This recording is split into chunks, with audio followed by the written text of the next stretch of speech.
नमस्कार,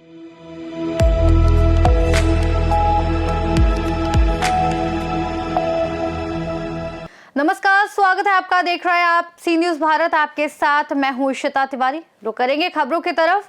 खबर सुकमा से है, जहां 10 बड़े नक्सलियों ने हथियार छोड़ दिया है और समाज की मुख्य धारा में वापस लौट आए हैं। सरेंडर करने वाले नक्सलियों पर 40 लाख रुपए का इनाम घोषित था। नक्सलियों के पास से एक AK-47, एक स्टैंड गन, एक BGL लांचार, 2 SLR बरामद किया गया है। सरेंडर करने वाले सभी नक्सली दरभंगा डिवीजन में सक्रिय कार्यकर्ता हैं, जिन्होंने पूना मारगेम के अंतर्गत सरकार के सामने सरेंडर किया है।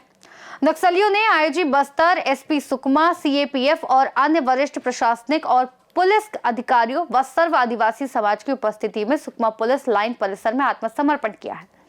आपको बता दें, पूना मारगेम नक्सलियों के पुनर्वास की नीति है। ये शब्द गोंडी भाषा से लिया गया है। इस शब्द का अर्थ है पुनर्वास से पुनर्जीवन। इस अभियान के तहत सरकार नक्सलियों को हिंसा का रास्ता छोड़कर समाज की मुख्य धारा में वापस लौटने के लिए प्रेरित कर रही है। सरकार की इस नीति के तहत नक्सलियों को आर्थिक सहायता, कौशल परीक्षण और अन्य सुविधाएं मिल रही हैं। मैं सर्व आदिवासी समाज से अपील ये करना चाहता हूं कि जो भी नक्सल संगठन अभी वर्तमान में उधर जो है, उन्हें मुख्य धारा में जुड़ने के लिए हम लोग समाज से अपील करते हैं कि वो जल्दी आ जाए और समाज के साथ जुड़े और मुख्य धारा में जुड़ के काम करे। क्योंकि जो परिस्थिति आज जो बनी हुई है, वो परिस्थिति सही नहीं है उनके लिए। क्योंकि जितने भी बड़े कैडर हैं, जो नक्सली संगठन के बड़े जो लीडर थे, वो तो हर जिले में या फिर दूसरे राज्य में भी जा कर के वो मुख्य धारा में जुट रहे हैं और सरेंडर हो रहे हैं। तो हम समाज से यही अपील करेंगे कि वो जल्दी आ जाए, ताकि आज जो भी बचे कुछ हमारे जो समाज के जो भी उधर जुड़ कर के काम कर रहे हैं, कि वो जल्दी आए और समाज के साथ जुड़ के काम करे। ये जो परिस्थिति बना हुआ है आज उनके और छत्तीसगढ़ शासन की मंशा अनुरूप तथा क्षेत्र की जनता की इच्छा के अनुरूप बस्तर संभाग के अंतर्गत माओवादी समस्या का समाधान के लिए लगातार प्रयास की जा रही है। उसी क्रम में वर्ष 2024 और 25 में DRG, STF, Bastar fighter, cobra, CRPF, BSF, ITBP, SSB, Chhattisgarh armed police, स्थानीय पुलिस बल, जिला प्रशासन, स्थानीय समाज और अन्य समस्त स्टेक होल्डर्स द्वारा एक इंटीग्रेटेड एफर्ट के माध्यम से माओवादियों के विरुद्ध में प्रभावी और निर्णायक कार्रवाई की गई थी, जिसके परिणाम स्वरूप काफ़ी बड़ी संख्या में माओवादी कैडर्स का डेड बॉडी अलग अलग मुठभेड़ के पश्चात रिकवर की गई थे। और माओवादियों का टॉप लीडरशिप का लगभग छत्तीसगढ़ के अंतर्गत 6 सेंट्रल कमेटी मेंबर, माओवादियों का जनरल सेक्रेटरी बसवराज सहित उनका डेड बॉडी अलग अलग मुठभेड़ के पश्चात रिकवर की गई। काफ़ी बड़ी संख्या में स्टेट लेवल कमेटी कैडर्स का, PLG फॉर्मेशन कैडर्स का डेड बॉडी और AK-47, LMG, इंसा, SLR जैसे हथियार भी मुठभेड़ के पश्चात बरामद किए गए थे।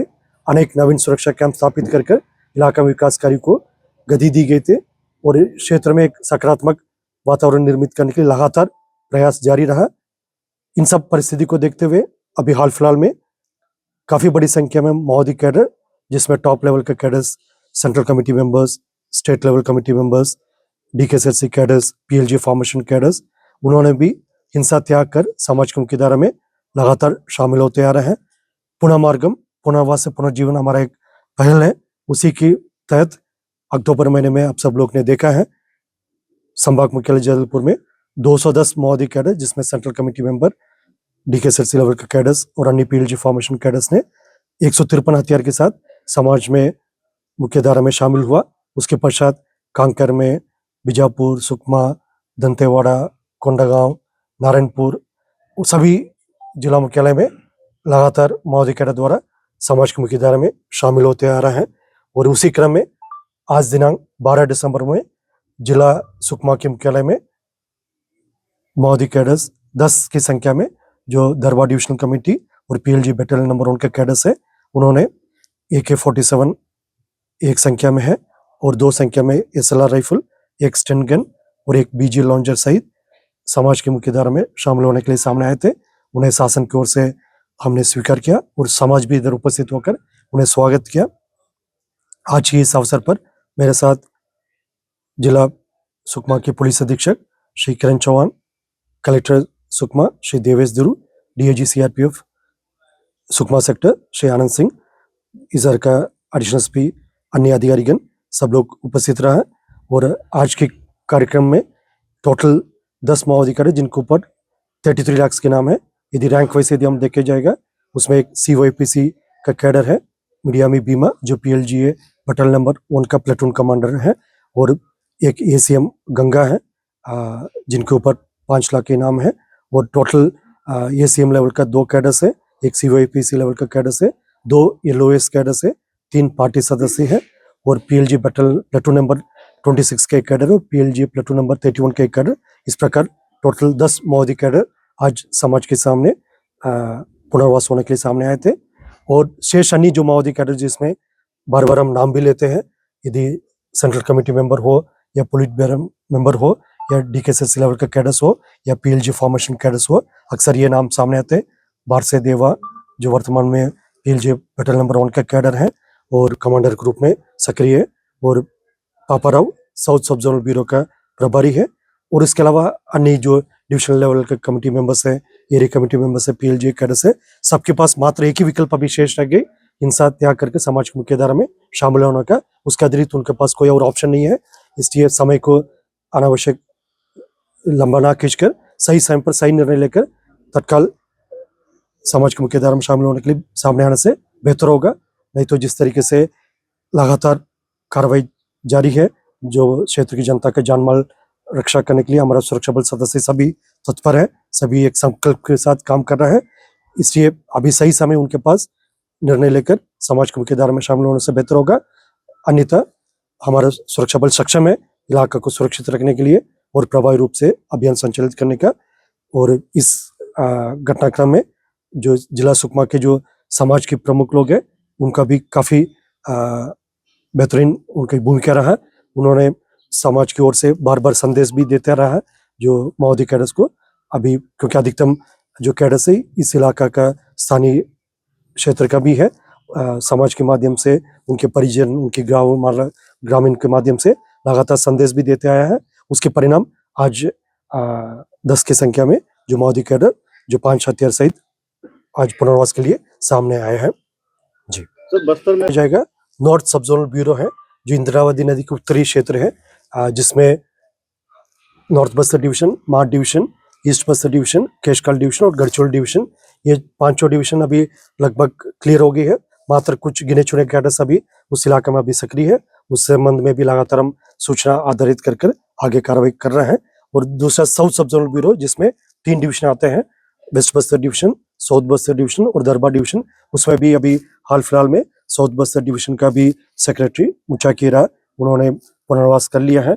और दरबार डिवीजन कमेटी के जो सेक्रेटरी जयलाल है उन्हें भी अभी 4 दिन पहले आंध्रा और छत्तीसगढ़ के एक संयुक्त प्रयास के माध्यम से उन्हें पुनर्वास हो चुकी है। और वेस्ट बस्तर डिवीजन में PLG कंपनी नंबर 2 काफी सक्रिय रहा। 3 दिसंबर के जो कार्रवाई में उसमें 18 माओवादी कैडर का डेड बॉडी रिकवर की गई थी बीजापुर जिला में।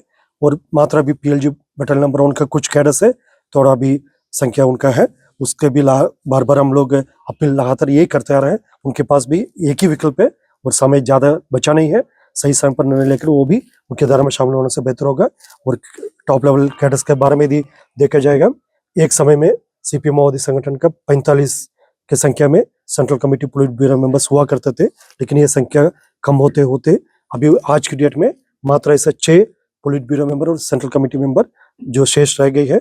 उसमें नाम भी मैं नहीं लेना चाहूंगा, जो पोलिट ब्यूरो मेंबर देवजी है, पोलिट ब्यूरो मेंबर गणपति है, पोलिट ब्यूरो मेंबर मिसिर बेसरा है, और सेंट्रल कमेटी मेंबर्स में गणेश उइके है, संग्राम है। इस प्रकार जो मात्रा भी 5 कैडरी अनिल दादा है जो झारखंड इलाके में सक्रिय रहते हैं, इस टाइप का 6 कैडरी शेष रह गई। और DKSS लेवल कैडर्स में भी देखा जाएगा हमारे इलाके में जो सक्रिय मात्र भी 2 कैडर है, पापा राव और बारसे देवा है। और सीमावर्ती इलाके में अन्य जो कुछ कैडर्स का भी जानकारी प्राप्त होते हैं, उनसे भी बार बार वही अपील हमारा रहा। सर, देव जी को लेकर लगातार खबरें आ रही थी, क्या वो सरेंडर हुआ या अरेस्ट है, लेकिन ऑफिशियली अभी प्रक्रिया के तहत यदि आत्मसमर्पण और पुनर्वास होते या गिरफ्तारी होते या मुठभेड़ के पश्चात किसी कैडेट्स की डेड बॉडी रिकवर की जाती, उन सब के बारे में लगातार जानकारी मीडिया को दी जाती है। यदि हमारे क्षेत्र का संबंध में यदि कोई घटनाक्रम हो तो हम मीडिया को प्रेस विज्ञप्ति के माध्यम से, प्रेस ब्रीफिंग के माध्यम से जानकारी दे देते हैं। और सिमौर इलाका में भी लगभग वही प्रक्रिया है। अब तक जो प्रक्रिया अनुसार जैसा मैंने जानकारी दिया थे, जो शेष ये पुलिस ब्यूरो मेंबर्स ही रह गई, उसमें देव जी का नाम भी है। समय रहते वो भी मुख्य धारा में आ जाएगा, बेहतर होगा। लगातार जारी, ऐसा कोई दिन नहीं रहा जहाँ पर हमारा बल क्षेत्र की जनता का जान माल रक्षा करने के लिए बाहर नहीं निकला है। लगातार इलाका का एक सुरक्षित वातावरण निर्मित करने के लिए, इलाका में सिक्योर रखने के लिए हमारा सुरक्षा बल प्रतिदिन अलग अलग क्षेत्र से अभियान संचालित करते रहते। जैसा अभी दिसंबर महीने में भी मैंने बताए थे, वेस्ट बस्तर डिवीजन में हमारा सुरक्षा बल ने एक कार्रवाई के दौरान 18 माओवादी कैडेट डेड बॉडी रिकवर की, तो उसमें LMG, AK-47 इंसास, SLR जैसे वेपन भी रिकवर किया। उस मुठभेड़ में बहादुरी से लड़ते हुए हमारा 3 जवान वीर गति भी प्राप्त किया, उन्हें भी हम सलामी दिया, नमन किया। और इस टाइप का हमारा जो जवानों का जो शहादत है, उनकी जो बलिदान है, उसी के आधार पर ही हमने इलाका में एक सुरक्षित वातावरण निर्मित करने के लिए एक संकल्प लेकर लगातार काम करते आ रहे थे। निश्चित रूप से हमारा सभी जवानों का, बल सदस्यों का जो प्रयास है, उनके शहादत से प्रेरणा लेकर हम आने वाला बहुत जल्दी इलाके में नक्सल गतिविधि को, हिंसात्मक गतिविधि को पूर्ण रूप से समाप्त करके एक शांतिपूर्ण वातावरण निर्मित करने में आगे बढ़ेगा।